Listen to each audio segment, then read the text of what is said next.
নমস্কার বন্ধুরা, পুপুর রান্নাঘরে তোমাদের সবাইকে স্বাগত। হাজির হয়ে গেছি খুব সহজ একটি রেসিপি নিয়ে এবং খুবই চটজলদি তৈরি হয়েও যায়। যে কেউ এটি তৈরি করে ফেলতে পারবে।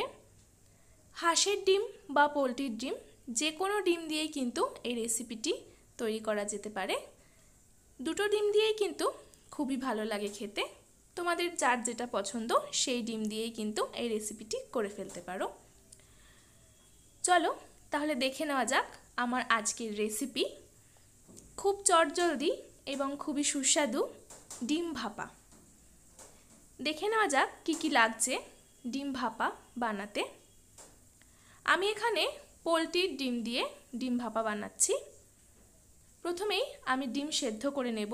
তার জন্য পাত্রে জল গরম করে 3টে ডিম তাতে দিয়ে দিচ্ছি। লবণ দিয়ে ডিম সেদ্ধ করব, তাহলে কিন্তু ডিমের খোসা খুব সহজেই ছাড়ানো যাবে। 7-8 মিনিট সময় ধরে ডিম সেদ্ধ করে নিয়েছি। এরপর মিক্সিং জারে 2 টেবিল চামচ কালো সর্ষে দিয়ে দিচ্ছি। তোমরা চাইলে কিন্তু সাদা সর্ষেও ব্যবহার করতে পারো বা কালো সাদা দুটো সর্ষে মিশিয়েও করতে পারো। অল্প পরিমাণে লবণ দিয়ে সর্ষেটাকে 2 মিনিট একটু গ্রাইন্ড করে একটু গুঁড়ো পাউডার করে নিয়েছি। এরপর আমি দিয়ে দেব কাঁচা লঙ্কা। আমি এখানে 4টে কাঁচা লঙ্কা দিচ্ছি। ঝালটা তোমরা তোমাদের পছন্দ মতো ব্যবহার করবে। তারপর দিয়ে দিচ্ছি 2 টেবিল চামচ টক দই, আর দেব 1 টেবিল চামচ পোস্তদানা। তোমরা সর্ষের সাথে পোস্তদানাটাকে আগে একটু গ্রাইন্ড করে নিতে পারো, তবে আমি একেবারেই করে নিচ্ছি। এরপর সামান্য পরিমাণে একটু জল দিয়ে একটি মিহি পেস্ট তৈরি করে নিয়েছি। এইভাবে একটি মিহি পেস্ট তৈরি করে নিতে হবে। এরপর যে পাত্রে ভাপাটা তৈরি করব সেই পাত্রটা নিয়ে নিয়েছি। আমি এখানে একটি টিফিন বক্স নিয়েছি। তার মধ্যে আমি এই মিশ্রণটিকে ঢেলে দেব। মিক্সারের বাটিটাতে একটু জল দিয়ে সেই জলটাও এখানে দিয়ে দিলাম। দিয়ে দিচ্ছি স্বাদ অনুসারে লবণ আর 1 চা চামচ মতো হলুদ গুঁড়ো। খুব বেশি পরিমাণে হলুদ গুঁড়ো এখানে ব্যবহার করার দরকার নেই। এইভাবে সমস্ত কিছু মিশিয়ে নিলাম।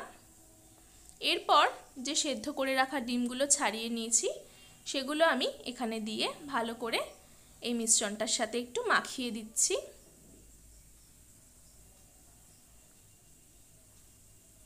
এরপর ওপর থেকে দিয়ে দেব 1 টেবিল চামচ কাঁচা সর্ষের তেল।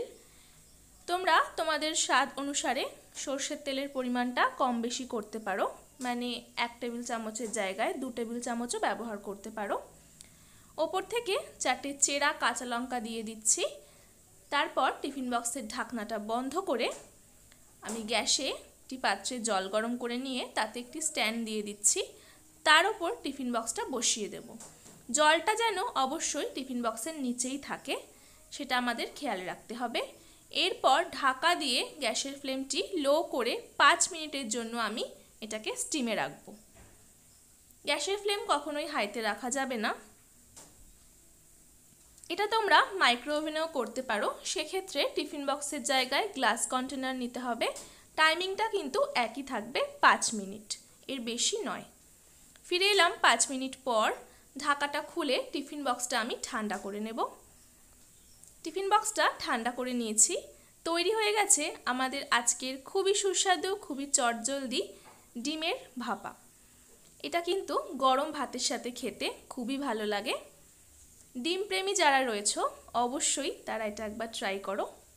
কেমন লাগলো আমার আজকের ভিডিও? ভালো লাগলে একটি লাইক করে দিও।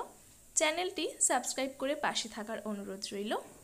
ভিডিওটা ভালো লাগলে বন্ধু ও পরিবারের সাথে অবশ্যই ভিডিওটা শেয়ার করে দিও। ফিরে আসবো আবারও নতুন কোনো রেসিপি নিয়ে। ততক্ষণ পর্যন্ত সকলেই খুব ভালো থেকো, সুস্থ থেকো। আজ বিদায় নিচ্ছি। ধন্যবাদ।